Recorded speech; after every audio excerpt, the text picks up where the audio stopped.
Viral পাউরুটি recipe. আপনারা আমার এই সুপার সফট মিল্ক ব্রেডটা এত বেশি পছন্দ করেছেন যে আমি এটা রিক্রিয়েট করতে বাধ্য হলাম। প্রথম ভিডিওটা ছিল আমার মিউজিক দিয়ে, এই জন্য অনেকেই অনেক কিছু বুঝতে পারেননি, অনেক কমেন্ট করেছেন। সবার সব প্রশ্নের উত্তর আসলে কমেন্ট বক্সে দেওয়া সম্ভব হয়ে ওঠে না, এই জন্য ভাবলাম আপনাদের জন্য এই ভিডিওটা আবার রিক্রিয়েট করি।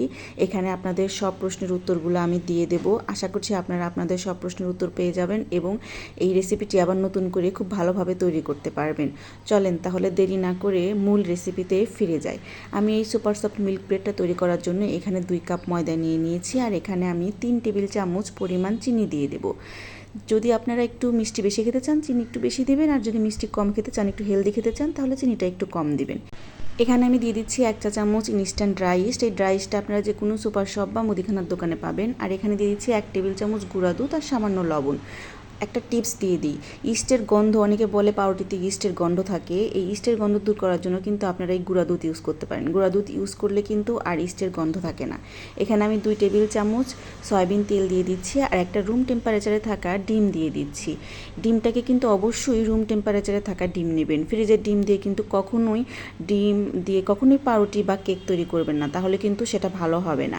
এখানে আমি একটু কুসুম কুসুম গরম দুধ নিয়ে নিয়েছি এবং এই কুসুম গরম দুধ দিয়ে আমি এই ডোটাকে তৈরি করে নেব। যেহেতু এটা মিল্ক ব্রেড, সেহেতু আমি এখানে দুধ ইউজ করছি। আপনারা চাইলে এখানে কিন্তু কুসুম গরম পানিও ব্যবহার করতে পারেন।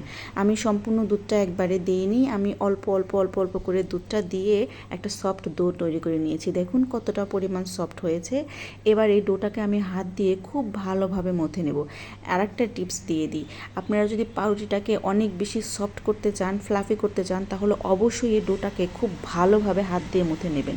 যত বেশি হাত দিয়ে মথে নেবেন আপনাদের পাউরুটি তত বেশি সফট আর ফ্লাফি হবে। এবার একটা বাটিতে আমি সামান্য পরিমাণে তেল নিয়ে এর মধ্যে এই ডোটাকে রেখে ঢাকনা দিয়ে ঢেকে এটাকে আমি 1 ঘন্টার জন্য রেখে দেবো। আপনারা চাইলে এটাকে একটু গরম জায়গায় রাখতে পারেন, চাইলে চুলার পাশে বা যেখানে রোদ পড়ে সে জায়গায় রেখে দিলে দেখবেন ইস্টটা আরও বেশি অ্যাক্টিভ হবে, অনেক বেশি ফুলে যাবে। 1 ঘন্টা পরে দেখুন আমার ডোটা একদম ফুলে ডাবল হয়ে গেছে। এবার আমি হাতের সাথে একটু তেল লাগিয়ে হাত দিয়ে চেপে চেপে এই ডো থেকে সব বাতাসগুলো বের করে নেব। তারপর এটাকে আর একটু ভালোভাবে মথে নেব। এখন এটাকে আমি 6টা ভাগ করে নেব। 6টা ছোটো ছোটো টুকরো করে নিয়ে এগুলোকে গোল করে নেব এবং এই ছোটো ছোটো টুকরোগুলো দিয়ে এক একটা করে রুটি বেলে নেব। ঠিক ছোটো সাইজের একটা করে রুটি বেলে নেব। আমি এই ব্রেডটাকে একটু ডিজাইন করে বানাবো বলেই এরকম ছোটো ছোটো 6টা টুকরো করে নিয়েছি এবং রুটিগুলো বেলছি। আপনারা কিন্তু চাইলে এরকম ভাগ করারও দরকার নেই, রুটি বেলারও দরকার নেই। সরাসরি যে ডোটা মুথে নিয়েছেন সেটাকে সুন্দর করে শেপ করে মোল্ডে রাখলেই কিন্তু আপনাদের ব্রেডটাও অনেক সুন্দর হবে। এই যে দেখুন আমি ছোট করে একটা রুটি বেলে নিয়েছি এবং এই রুটিটাকে হাত দিয়ে এরকম গোল গোল গোল গোল করে ঘুরিয়ে এরকম রোল আকার তৈরি করে নিচ্ছি। এইভাবে রোল আকার তৈরি করে নেওয়ার পরে আমি এখানে একটি টিনের মোল্ড নিয়েছি। টিনের মোল্ডে আমি তেল ব্রাশ করে নিচ্ছি। তেল ব্রাশ করে নেওয়ার পরে আমি এর মধ্যে এক এক করে 6টা রোল করা ব্রেডটাই এখানে আমি রেখে দেব। এই রোল করে নেওয়ার জন্য জিনিসটা হবে কি, আপনার পাউরুটিটার ভিতরে একটা সুন্দর রাউন্ড রাউন্ড রাউন্ড রাউন্ড একটা শেপ চলে আসবে। এবার এই সবগুলো রোল এখানে রাখার পরে এটাকে আমি আধা ঘন্টার জন্য রেখে দেব। আধা ঘন্টার মধ্যে দেখুন অনেকটা ফুলে গেছে। আপনারা চাইলে এখানে 1 ঘন্টা বা 1.5 ঘন্টাও রাখতে পারেন, তাহলে দেখবেন এটা আরও একটু ফুলে যাবে এবং একটার সাথে আর একটা লেগে জয়েন্ট হয়ে যাবে। এখন এর উপরে আমি একটু হালকা ডিমের কুসুম ব্রাশ করে নিচ্ছি। ডিমের কুসুমটা ব্রাশ করলে উপরে একটা সুন্দর কালার আসে। আপনারা চাইলে ডিমের কুসুমের পরিবর্তে এখানে তেল, দুধ অথবা বাটারও ইউজ করতে পারেন, দেখবেন সুন্দর কালার আসবে। কেউ চাইলে এখানে একটু সাদা তিল ছিটিয়েও দিতে পারেন।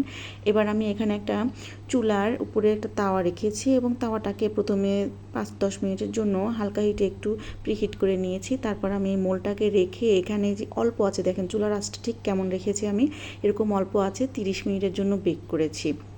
আপনারা কিন্তু যাদের বাসায় ওভেন আছে আপনারা কিন্তু এটা ওভেনেও বেক করতে পারেন। ওভেনে বেক করার জন্য আপনারা ওভেনটাকে প্রথমে প্রিহিট করে নেবেন, তারপরে 20 থেকে 22 মিনিট বেক করলে, কনভেনশন মোডে যদি আপনি 20 থেকে 22 মিনিট বেক করেন তাহলে কিন্তু আপনাদের এই ব্রেডটা একদম পারফেক্টলি কুকড হয়ে যাবে। দেখুন আমার ব্রেডটা একদম অনেক সুন্দরভাবে তৈরি হয়ে গেছে। এবার আমি একটা চাকুর সাহায্যে চারিদিক থেকে ছাড়িয়ে নিয়ে এটাকে মোল্ড আউট করে নেব। দেখুন আমার ব্রেডটা কত সুন্দর, একদম সফট এবং ফ্ল্যাপি হয়েছে। এটা কিন্তু আমি রোলগুলো কিন্তু অনেক চিকন চিকন করেছিলাম, দেখুন এটা ফুলে কিন্তু ডাবলেরও বেশি হয়ে গেছে। এই ব্রেডটা দেখতে যেমন সুন্দর লাগছে, খেতেও কিন্তু তার থেকে অনেক বেশি সুন্দর। আর সবচেয়ে বড় কথা, এটা কিন্তু অনেক বেশি হেলদি একটা ব্রেড। আমরা বাজার থেকে যেসব ব্রেড কিনে খাই সেগুলো তো কী দেওয়া থাকে না দেওয়া থাকে, কবে তৈরি করা থাকে, কিছুই কিন্তু আমরা জানি না, যেটা আমাদের জন্য খুবই আনহেলদি। কিন্তু আপনারা বাসায় যদি এইভাবে ব্রেড তৈরি করে নেন, দেখবেন এটা আপনাদের খেতেও যেমন মজা লাগবে এবং একদম হেলদি ব্রেড হবে। আর যেহেতু এখানে ডিম দুধ দুইটাই ইউজ করা হয়েছে, তো এখানে কার্বোহাইড্রেটের সাথে সাথে কিন্তু প্রোটিনটাও আপনারা ঠিকভাবে পেয়ে যাবেন। দেখুন, আপনাদের দেখানোর জন্য আমি ব্রেডটাকে একটু ভেঙে দেখাচ্ছি, কত সুন্দর সফট হয়েছে এবং ভিতরে সুন্দর একটা roll roll roll roll shape এসেছে। এটা কিন্তু ওই রোল করে তৈরি করা দেওয়ার জন্য এসেছে। সবাই একবার হলেও এই রেসিপিটা বাসায় করে দেখবেন।